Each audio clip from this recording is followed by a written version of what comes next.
Hello, everybody. Thank you for tuning in to the Liberty Report. This is a special update on the economy and why we should prepare for a bear market in bonds.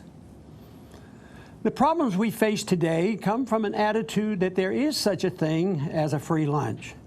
Though the majority of the people may endorse it, rarely do those who seek a free lunch bother to ask who ends up paying for it. It is not just the poor who are looking for a free lunch, the rich do so as well. It's called welfarism. Endorsing the use of aggression to achieve this redistribution of wealth is acceptable for those who believe they'll benefit from it. Generally, that's the majority of the people. Some know that the principle of welfarism is a scam and that one group, the recipients of the free lunch, will benefit at the expense of another, the producers of wealth. Others believe it to be moral and the only way society can care for the poor, and therefore they endorse government force to redistribute all wealth in a free and equitable manner. They ignore the challenging question as to who will produce the wealth to be passed out. Economists like Paul Krugman belong to this group. If we give Krugman and the philosophic allies the benefit of doubt, the main selfish motive that drives their efforts is an intellectual need and gratification that their views must never be abandoned, or it will be seen as an admission of mistaken economic and social theories. It is this intellectual stubbornness to prove they are right, regardless, that has driven our economy and much of the rest of the world's as well since the 1930s Great Depression. The current fragility of the world's economy is a consequence of that policy. Understanding the cause and effect of central economic planning, especially with the emphasis on central banking and fiat money, is required. If sound economic growth is to be restored, certain principles must be understood and followed. One of the most important economic items to contend with is the need for a market rate of interest. This must replace the silly notion that the Federal Open Market Committee or even the chairman of the Federal Reserve alone is so all-wise that they can know what the rate of interest should be to regulate the economy. This one policy of manipulating interest rates to a lower than market level has caused great harm to the economy, and the full effects of pretending our money managers have the wisdom to know what the proper rate should be, especially since the 2008, has not yet been felt.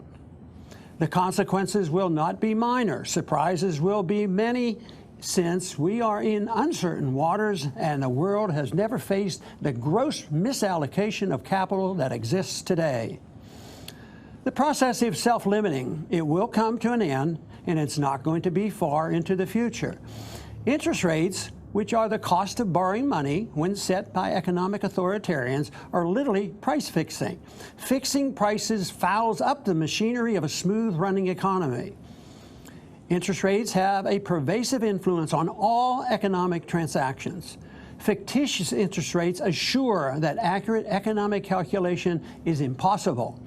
While it may seem to work for significant periods of time, the results are fragile and vulnerable, requiring corrections to restore true economic growth. Capital in a free market comes from savings and not from a central bank creating credit out of thin air.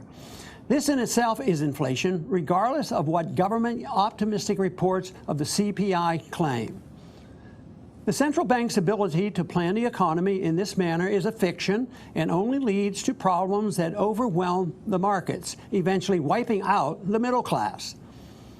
The credit and new money, when created by a central bank, is delivered to the market in a political fashion for which the 1% receive special benefits. It allows the pyramiding of debt through fractional reserve banking, which compounds the long-term problems. It may be fun while it lasts, but it always ends with a crash. The system enables the politicians to be totally irresponsible in fiscal affairs with no restraints on deficits, as the Federal Reserve monetizes all debt as the crisis worsens. This involves excesses in domestic, foreign, private, and sovereign debt. The planners deliberately deceive the people while others truly believe that rigged price measurements, such as the CPI, assure them that no crisis is pending. Besides, if the CPI rises higher than they think is desirable, the solution is simple and foolishly to bring on an economic slump to lower prices. A deliberate economic slowdown, as practiced by central bankers, is never required in a free market economy. If the rate of inflation is too low, according to their theories, say less than 2%, the solution is easy for the planners. Everybody, including the government officials, are told to spend more, borrow more, print more, and bail out all those entities that are too big to fail and anyone else in need. There's only one problem. This nutty solution hasn't worked over the past 6 years, yet from the planners' view, the 2009 crash was curtailed for the big banks and the large corporations, while the 93 million underemployed sank deeper into economic malaise. We now have a labor participation rate of lower than 63%. Keeping afloat a flawed economic system such as ours occurs for several reasons. We have been and still are, compared to others, a very rich nation. It takes a long time to squander huge wealth. Confidence in the markets is a major factor, even though manipulated. Compared to others around the world, we still look good. Being able to issue the reserve currency of the world has allowed the United States to export many of the ill effects of inflation. Our military might allows us to intimidate others and force them to obey our commands. When they do, we just print up more money and reward them with financial assistance. If they disobey, we freeze their financial assets, place economic sanctions on them, and threaten them with military force. If our interfering in their elections fails to succeed in placing our guy in charge, we merely support regime change and look for another puppet. Our policies are carried out in the name of American exceptionalism and a supposed need for a good world superpower to police the world against the international evildoers. This process and today's circumstances have allowed the United States sovereign debt and private debt to exceed all rational expectations of any period in history. This is about to end. We have enjoyed tremendous benefits from being able to issue the reserve currency of the world. But today, there is much talk of an alternative currency replacing the dollar. Already, we see the Chinese paying Russia for oil purchases with the Chinese yuan. It could very well be the ushering in of the petro yuan, which will replace the petrodollar. How we got here and where are we going? The motivating factor has been the acceptance of welfare transfers to both rich and poor. Modern-day Keynesian economics has taught several generations that paying for this transfer system should be of no concern. Their belief is that debt and monetary inflation can handle the problem with smart money managers without inflicting a cost on the people. Those who know this is a lie support the policy for selfish reasons. To their great dismay, the economic planners have run into multiple unintended consequences. They build an economy on sand and destroy the foundation on which a free market system is built. All the markets have been distorted. Bubbles have come and gone, yet continue to develop. Excessive government growth is an obvious consequence of such a system. And as has happened so many times throughout history, liberty is diminished in the process. This type of system, built without concern about productivity and free markets, requires corrections called recessions and depressions to erase the mistakes that are characteristic of all central economic planning. The planners who never admit a mistake will not change policy, but instead will place all the blame for the downturns on too much freedom and not enough government regulations and spending. The tragedy, of course, is that when the corrections come, they are very painful and injure some groups much more than others. The middle class gets wiped out as the poor demand more benefits while the rich reap the rewards of a monetary system designed to protect those who claim they are too big to fail.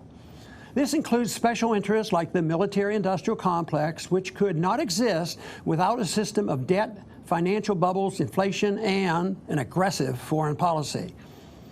There are many signs on the horizon today that a correction much bigger than that of 2009 is on the horizon.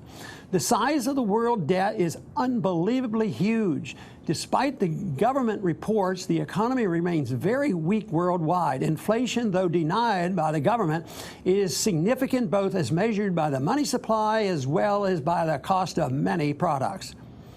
There's little doubt that this process has motivated many to anticipate the serious changes coming. The reports that are worth paying attention to are interest rates, the dollar price of gold, stock markets, but most importantly, the bond market. There are many warning signs of the danger lurking in this market that Washington politicians and central bankers refuse to see as a problem. For the most part, in the last 100 years, recessions and depressions were brought on by the Fed deliberately raising interest rates. Markets, however, can force interest rates up even if the central bank tries to hold interest rates at 1%. Today, we're seeing signs that the 35-year bond bull market has ended. If this is true, it will prove to be a huge event, not only for the United States economy, but for the world economy as well. This bull market in bonds started in September 1981, when the 10-year bond interest rate reached slightly over 15%. Ironically, at that time, nobody wanted them. At the beginning of the bull market in bonds in 1981, short-term rates reached 21% and mortgages were as high as 16%. But under today's circumstances, how much higher can bond prices go since the government and the Federal Reserve have manipulated interest rates down to barely more than 1%? When inflation is taken into consideration, it's less than 1%. But there have been signs in the past couple of years that the exuberant bond market is coming to an end. Just possibly the beginning of the bear market in bonds occurred on June 1st, 2012, when 10-year Treasury bills reached 1.4%. Since that time, they have been lingering and trying to show that the bull market is over and a bear market has ended. Interestingly, though, now when these bonds are not much of a bargain, everybody seems to be wanting them. Even a year after the rates hit 1.4%, by April 2013, they were still as low as 1.67%. And almost 2 years later, in February of this year, they were still under 2% at 1.68%. Demand has remained high, as one would expect in a bubble. Obviously, individuals who buy 10 and 30-year government bonds aren't actually investing in them, but merely parking their cash for hours or maybe a week or two. Government bonds are not seen as a wise investment to provide a nest egg for your children or to send them to college at a later date. Today, however, the interest rate for the 10-year bond is 2.4%, and the odds are that we are more likely to see a 4% rate than a rate below 2% again. Though the Federal Reserve has tremendous power and influence over the markets, there is a limit, and the market can overwhelm the Fed's plans. Just as our government has in the past tried to fix the ratio between dollars and gold and print as many dollars as they pleased, eventually the markets took over and assured that the ratio reflected a market value. This was obvious when the Bretton Woods Agreement broke down and gold went from $35 an ounce on its way to $100 and even $1,200 and even higher. Inflation, that is, the increase in the supply of money and credit by the Federal Reserve, will inevitably lead to higher interest rates. Though inflation of the money supply is unbelievably high, the markets have avoided an inflation premium under today's conditions, since many investors believe the Fed is capable of increasing the price of a bond for an indefinite period of time. Likewise, the same sentiment is recognized in the stock market. They believe the Federal Reserve, along with the plunge protection team, can indefinitely prop up the stock markets as well. But knowledgeable people realize that these bubbles are never permanent and eventually they will burst. And it just may be that that day is not far off. A race to the exits by both bond and stockholders will be a gigantic event. Most likely, it will be the breaking out of the interest rates on the U.S. sovereign debt, in spite of what the Fed says or does, that will convince the government optimists that their policies have been a total failure. At the present time, most of these economic planners have convinced themselves that they are a lot smarter than their critics claim. They point to the success of their efforts to contain the debt crisis of 2009. Instead of providing a solution, the money managers have only delayed the inevitable correction that must come if we're ever to see the economic growth again. My suggestions are these. Keep an eye on the price of gold. Watch for a spike of interest rates, especially for the 10-year U.S. Treasury bond. Anticipate the beginning of a sharp correction in the stock market. Look for a sharp fall in bond prices associated with panic selling. Another QE may be tried out, but will not restore confidence in the next go-around. The money lost in the coming bear market in bonds will far exceed the very big losses that will occur in the stock market. Turmoil will surely come to Wall Street and beyond. My assessment: the 35-year bond bubble has ended. No more 10-year Treasury yields below 2%. A bear market in bonds will last for a long period with inexorable increases in all interest rates. This will lead to stock market chaos along with exacerbating the current Great Recession in an environment of a very fragile economy. The Federal Reserve will lose control. The dollar will remain under attack and will eventually be replaced as the reserve currency of the world, a process that has already begun. The great fiction that the creation of debt is equivalent to money will no longer remain credible. Federal Reserve policy removed gold and silver as the monetary reserve and replaced it with a promissory note issued by our government to pay in another promissory note of less value. The fractional reserve system and the pyramiding of debt that has been a driving force during this 35-year bull market in bonds with abnormally low interest rates will be reversed.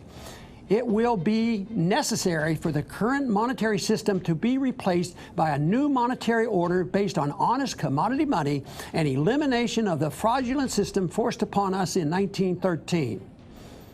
Defining this replacement in a positive manner should occupy our attention in order to promote peace and prosperity. Thank you very much for tuning in, and come back to the Liberty Report soon.